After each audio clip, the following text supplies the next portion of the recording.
نحمده ونستعينه ونستهديه ونستغفره ونعوذ بالله من شرور أنفسنا وسيئات أعمالنا من يهده الله فلا مضل له ومن يضلل فلا هادي له وأشهد أن لا إله إلا الله وحده لا شريك له له الملك وله الحمد يحيي ويميت وهو على كل شيء قدير وأشهد أن محمدا عبده ورسوله أرسله الله للناس بشيرا ونذيرا وداعيا إلى الله بإذنه وسراجا منيرا صلوات الله وسلامه عليه وعلى آله وأصحابه ومن تمسك بسنته إلى يوم الدين أما بعد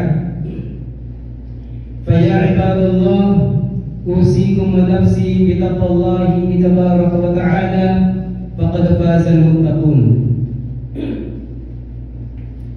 Ang lahat ng papuri ay para sa Allah. Siya ay ating pinupuri, hinihinga ng tulong at kapatawaran, at nagpapakupok tayo sa Kanya laban sa kasamaan ng ating mga sarili at ng ating mga nagawa. Sino man ang patnubayan ng Allah ay walang makakapagligaw sa Kanya. At sino man ang Kanyang iligaw ay hindi ito makakatagpo ng sino man na makakapagpatnubay sa Kanyang muli maliban lamang sa Allah subhanahu wa ta'ala. Ako ay sumasaksi na walang ibang Diyos na dapat sambahin maliban lamang sa Allah.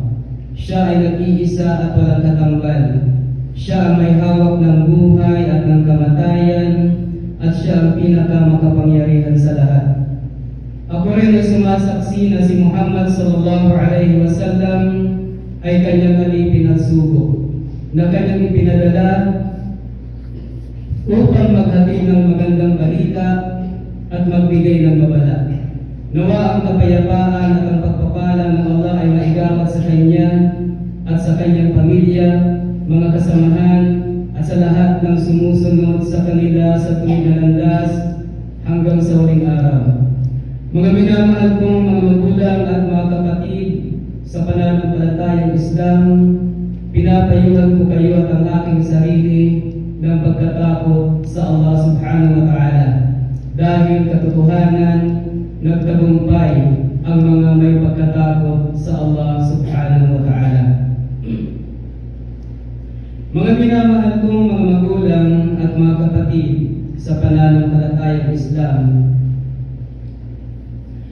sa pagtalakay natin sa iba't ibang mga usapin na kinakaharap ng sambayan ng Muslim, marami tayong mga suliranin, mga usapin, mga problema na nababanggit. Katulad na lamang ng pagsali sa pagdiriwang ng Kapaskuhan, at ngayon na naman ay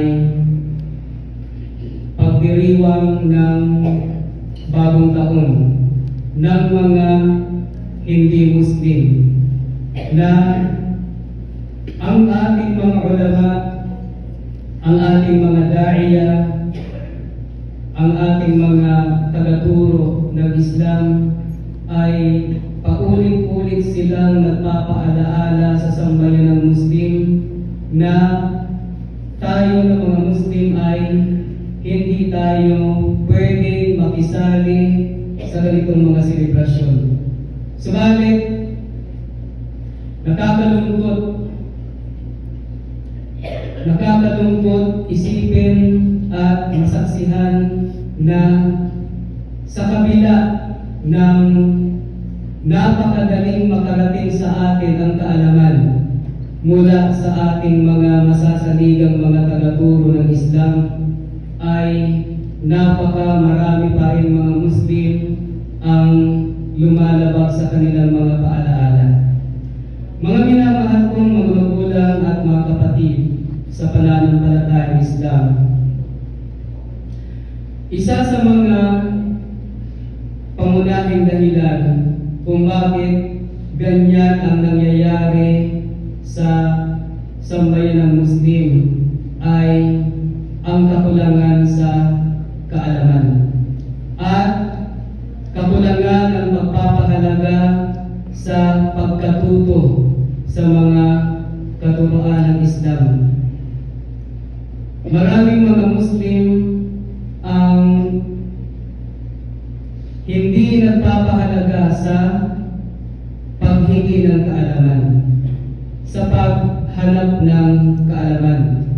Bagkus ay nadulong na sa mga makamundo na kanilang ginagawa. Mga minamahal kong mga magulang at mga kapatid sa pananampalatayang Islam, si Propeta Muhammad sallallahu alaihi wasallam ay nagsabi sa isang hadith, inuutusan tayo o pinapaintindi sa akin na bawat Muslim ay obligasyon niya na siya ay mag-aral ng mga katuruan ng Islam. Yan ay dahil sa hindi mo maisasabuhay ang katuruan ng Islam kung hindi mo ito nalalaman. Hindi mo maiiwasan ang mga haram, ang mga ipinagbabawal ng Allah subhanahu wa ta'ala, at hindi mo magagawa ng mabuti ang mga ipinag-uutos sa iyo ng Allah subhanahu wa ta'ala kung hindi mo ito pinag-aaralan. Bawat isa sa atin na mga Muslim, hindi dapat tayo tumitigil sa pag-aaral ng ating agama Islam. Kahit paunti-unti, kahit sa anumang pamamaraan ng pag-aaral ng ating agama Islam, kailangan hindi tayo tumitigil hanggang sa tayo ay kunin na ng Allah subhanahu wa ta'ala. Yan ang dapat natatanim sa puso at isip ng bawat Muslim. Kailangan kong magbasa, kailangan kong mag-aral, kailangan kong magtanong, kailangan kong magpaturo, kailangan kong manaliksik tungkol sa katuruan ng aking agama Islam hanggang sa ako ay kunin ng Allah subhanahu wa ta'ala. Mga minamahal kong mga magulang at mga kapatid sa pananampalatayang Islam, sa lawak ng kaalaman, kahit mabuhay ka pa ng libu-libong taon, ay hindi mo mauubos ang kaalaman sa ating agama Islam. At papaano tayo na sinabi ni Propeta Muhammad sallallahu alaihi wasallam sa isang hadith na ang ating mga edad ay nasa pagitan lang ng 60 at 70. Yan yung pangkaraniwang edad ng kanyang mga tagasunod. At papaanong magpapabaya pa tayo sa pagsasaliksik ng kaalaman at makuha ang napakadakilang benepisyo at gantimpala na binibigay ng Allah subhanahu wa ta'ala sa mga Muslim na nagpupunyagi, nagtsatsaga na pag-aralan ng agama Islam. Mga minamahal kong mga magulang at mga kapatid sa pananampalatayang Islam, sinabi ni Propeta Muhammad sallallahu alaihi wasallam sa isang hadith, talabul ilmi faridatun ala kulli Muslim. Ang paghanap ng kaalaman, ang paghingi ng kaalaman ay obligado sa bawat Muslim. Pag sinabing obligado sa bawat Muslim, kapag ikaw ay nagpabaya sa kautusan yan ng Allah subhanahu wa ta'ala, ay pananagutan mo yan sa Allah subhanahu wa ta'ala. Mga minamahal kong mga magulang at mga kapatid sa pananampalatayang Islam, hindi lahat ng Muslim ay magiging ulama.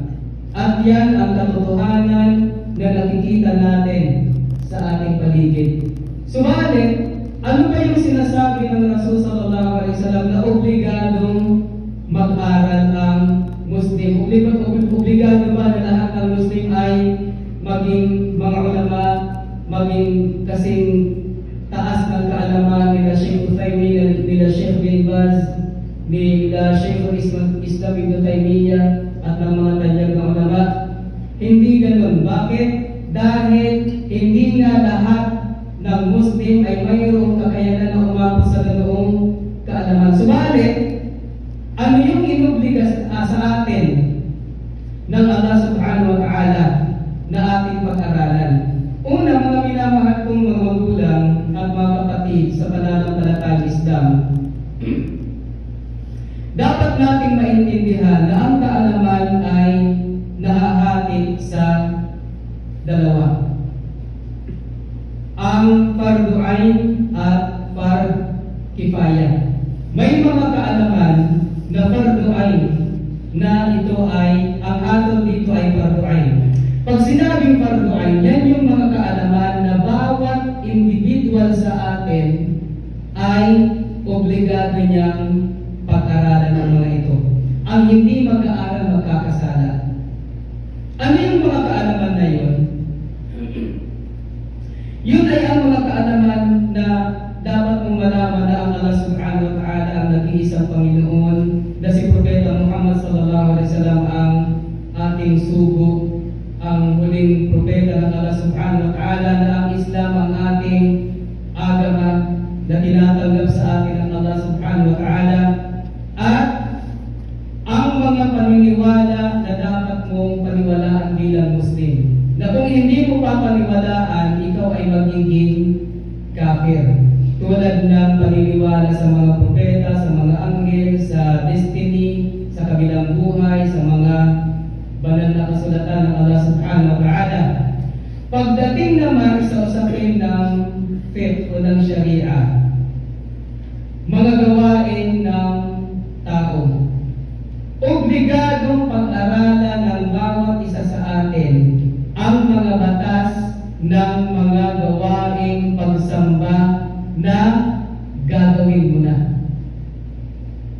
Katulad na lamang ng mga gawaing pagsamba na araw-araw natin ginagawa, tulad ng pagdarasal, pagsasabawan ng sala.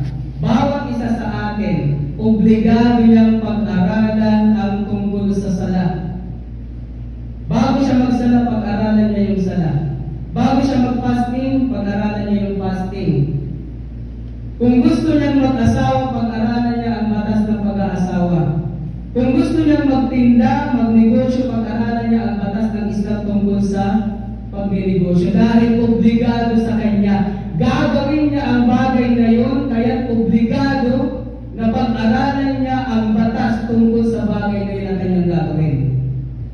Tungkol naman sa mga malalalim na kaalaman, tulad ng Arabic language, tulad ng mga malalalim na grammar, tulad ng batas ng pagmamana, tulad ng mga sobrang malalalim na usapin sa Sharia, kung paano maghatol, paano maging judge.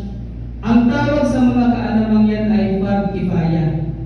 Hindi inubliga sa lahat. Subalit kung walang mag-aaral sa atin, lahat magkakasala. Pero kung mayroon ng grupo sa atin ang nag-aaral niyan, pati yung hindi mga nag-aaral ay salbado na. Mga minamahal kong mga magulang at mga kapatid sa pananampalatayang Islam. Kaya ang nakikita natin sa ating paligid na kung minsan ay sumisikip na ang dibdib mo, kung minsan ay nai-stress ka na sa ginagawa ng ating mga kapatid na paglabag sa mga tuturuan ng agama Islam, yan ay dahilan ng kakulangan sa kaalaman. Kaya nga, paulit-ulit natin sinasabi na lahat ng yan ay babalik sa isang pangangailangan, yung pag-aaral. Mga minamahal kong mga magulang at mga kapatid sa pananampalatayang Islam, kailangan mahikayat ang bawat isa sa atin na kailangan natin mag-aral. Kailangan natin pakinggan ang mga ayat sa Quran, ang mga hadith ni Propeta Muhammad sallallahu alaihi wasallam na naghihikayat sa atin sa pag-aaral ng ating agama Islam. Hindi maaaring ang kaalaman mo ngayon paglipas ng isang linggo o isang buwan ay ganun pa rin ang iyong kaalaman. O baka ang nangyari ay mas masaklap pa. Yung kaalaman mo ngayon, pagkalipas ng isang linggo, pagkalipas ng isang buwan, mas nabawasan. Bakit? Dahil kinalimutan mo na, hindi mo na dinagdagan. Mga minamahal kong mga magulang at mga kapatid sa pananampalatayang Islam, ang pag-aaral para malaman natin kung gaano ito kahalaga. Meron sinabi ang Allah subhanahu wa ta'ala sa kanyang banal na Quran. A'udhu billahi minash shaitanir rajim. Wa ma kana al-mu'minuna liyanfiru kaffah. Falawla nafara min kulli firqatin minhum ta'ifatun liyatafaqahu fid-din wa liyunziru qawmahum idza raja'u ilayhim la'allahum yahdharun. Ano ibig sabihin? Wa ma kana al-mu'minuna liyanfiru kaffah. Hindi nararapat na ang mga mananampalataya, ang mga Muslim, ay magsilusob lahat. Ibig sabihin walang maiiwan. Anong tinutukoy dito? Ang tinutukoy dito ay ang jihad. Halimbawa, ang bansang Muslim ay sasakupin ng mga kafir. Kaya, ang amir ng bansang yun, ang pinuno ng bansang yun ay tinawag niya ang lahat ng mga kalalakihan na mayroong kakayanang dumipensa. Siyempre, ang mga matatanda ay excuse, hindi obligado. Ang mga bata, hindi obligado. Ang mga babae, hindi obligado. Yung may mga sakit, yung may mga kapansanan, hindi obligado. Pero yung mga lalaking normal at meron silang kakayanang lumaban, lahat sila ay obligado. Walang excuse. Lahat sila ay obligado. Maliban na lamang sa mga kalalakihan na normal sila, subalit sila ay dedicated sa pag-aaral ng agama Islam. Yun lang ang excuse. Lahat ng lalaki didepensa.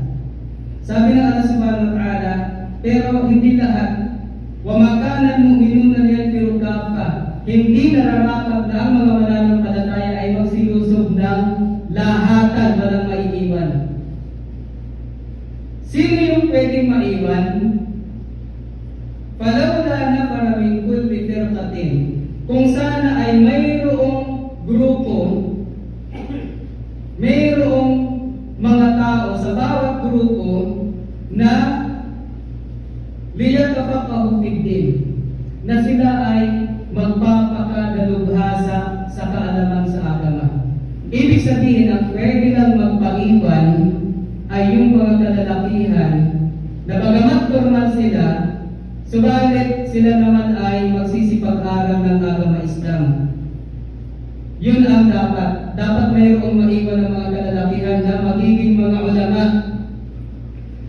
Waliyunziru qawmahum idza raja'u ilayhim la'allahum yahdharun. Upang kapag bumalik na yung mga kalalakihan galing sa pagdepensa o pakikipagdigma, ay yung mga ulama na naiwan ay tuturuan nila at gagabayan yung mga bumalik. Ibig sabihin, hindi pwedeng mawala ng mga ulama sa ating ummah. Ganyan kahalaga ang kaalaman na sila lang ang ginawang excuse na huwag nang sumali sa gera kasi kayo naman yung nagsisipag-aral. Excuse kayo, bagamat normal kayo, excuse kayo dahil dedicated kayo sa pag-aaral, kayo ay magiging mga ulama para pag bumalik kayong mga Muslim na mandirigma, meron pa rin magpapa-alaala sa kanila tungkol sa agama. Paano kung lahat ng mga kalalakihan ay magsialisan at walang naiwan upang magpakadalubhasa sa kaalaman sa Islam? Anong mangyayari? Mawawalan ng mga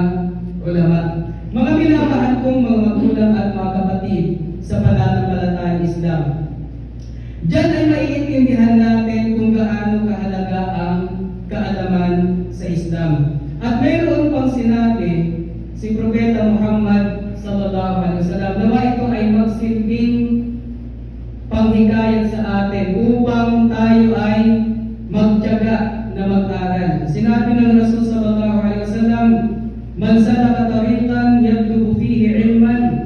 Sino man ang tumahak sa landas, lumabas ka sa bahay mo at tumahak ka sa landas, na ikaw ay naghahanap ng kaalaman, mag-aaral ka, kaya ka lumabas sa iyong bahay, mag-aaral ka. Malapit man, malayo, nag-travel ka man, sumakay ka man ng eroplano, basta't ikaw ay tumahak sa landas upang mag-aral ng agama Islam, sahalallahu lahu bihi tariqan ilal jannah. Padadaliin para sa kanya na mala sa pamamagitan ng ganitong gawain ang kanyang daanan patungo sa paraiso.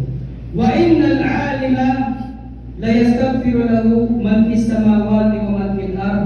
At ang isang alim, at nawa ay gawin tayo ng Allah subhanahu wa ta'ala ng mga ulama at yung ating mga anak na mga ulama. Sabi ng Rasul sallallahu alaihi wasallam, at katotohanan ang isang alim ay humihingi para sa kanya ng kapatawaran ang lahat ng nasa langit at ang lahat ng nasa lupa. Kapag ikaw ay alim, hinihingi ka ng kapatawaran ng mga nasa langit at ng mga nasa lupa. Walahitan fi jawfil ma, pati ang mga isda doon sa gitna ng tubig, humihingi rin ng kapatawaran para sa isang alim. Wa inna fadla al-alimi 'ala al-'abidi ka fadli al-qamari laylat al-badri 'ala sa'iri al-kawakib. At katotohanan ang lamang ng isang alim kumpara sa ordinaryong tagasamba sa Allah subhanahu wa ta'ala ay katulad ng lamang ng buwan sa kabilugan nito kumpara sa ibang mga bituin. Wa innal ulama warathatul anbiya. At katotohanan ang mga ulama ay mga tagapagmana ng mga propeta. Wa innal anbiya lam yuwarrithu dinaran wala dirhama. At katotohanan ang mga propeta, hindi sila nagpamana ng dinar o ng dirham. Warrathul ilma, ang ipinamana nila ay kaalaman. Faman akhadahu akhadha bihablin wafirin. Kaya kung sino man ang nakakuha nito, siya ay nakakuha ng napakamasaganang parte o mana. Mga minamahal kong mga magulang at mga kapatid sa pananampalatayang Islam, nawa ay buksan ng Allah subhanahu wa ta'ala ang ating mga puso at itanim niya sa ating mga isip ang kahalagahan ng paghahanap ng kaalaman. Mga minamahal kong mga magulang at mga kapatid sa pananampalatayang Islam, sa panahon natin na ito ay napakamadali ng matuto. Kaliwat kanan ang mga tagaturo. Nasa paligid natin ang mga material na kung saan tayo makakakuha ng kaalaman sa ating agama Islam. Mga minamahal kong mga magulang at mga kapatid sa pananampalatayang Islam, ang kulang na lang sa atin ay ang ating pagpupursige, ang ating pagtataga at ang ating pagtitiis upang tayo ay matuto. Nawa ay matuto tayo ng ating agama Islam nang sa ganoon ay hindi tayo matulad doon sa mga tao na nagsasabing sila ay mga Muslim, subalit ang kanilang mga gawain ay halos wala nang pinagkaiba sa mga hindi Muslim. Wa aqulu qawli hadha wa astaghfirullah li wa lakum wa li sa'iril muslimina wal muslimati min kulli dhanb fastaghfiruhu innahu huwal ghafurur rahim.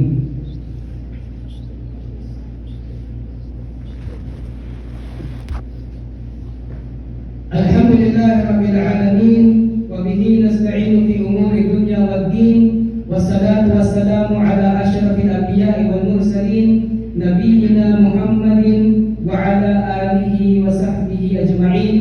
Amma ba'd.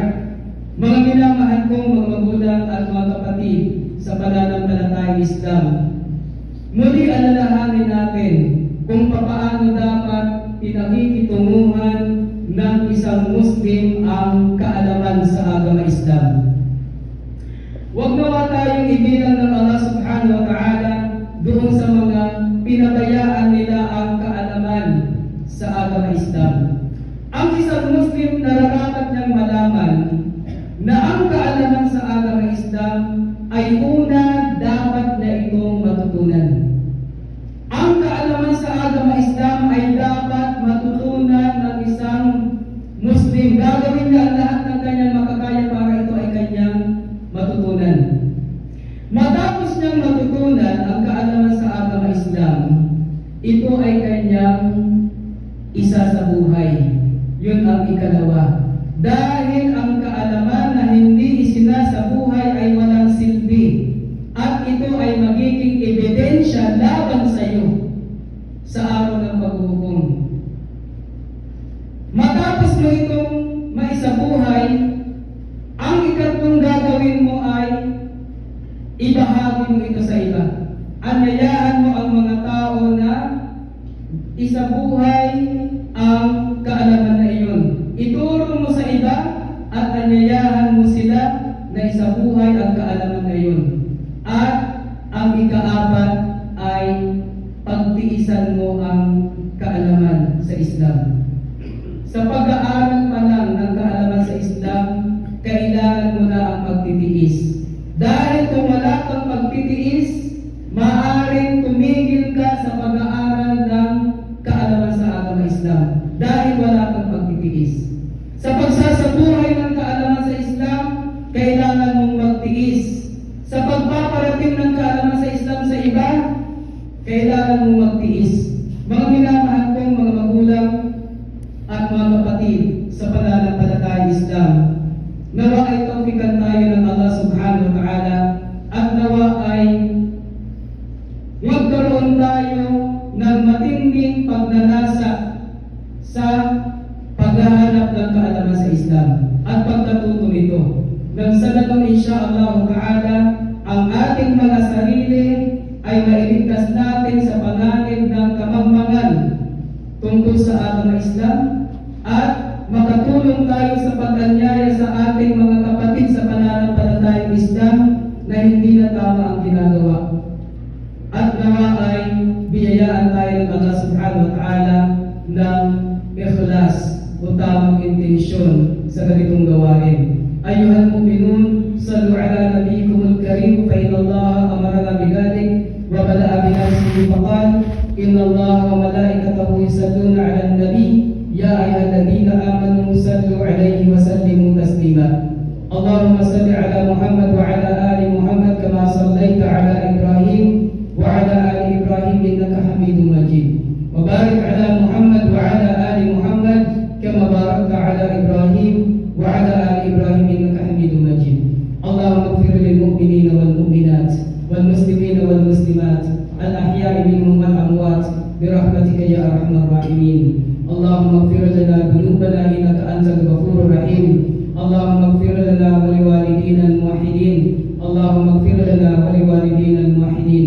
Allahumma arina al haqqa haqqan warzuqna ittiba'ah wa arina al batila batila warzuqna ijtinabah. Rabbana atina fid dunya hasanah wa fil akhirati hasanah wa qina adzaban nar. Wa sallallahu wa sallim ala nabiyyina Muhammad wa ala alihi wa sahbihi ajma'in. Walhamdulillahi rabbil alamin.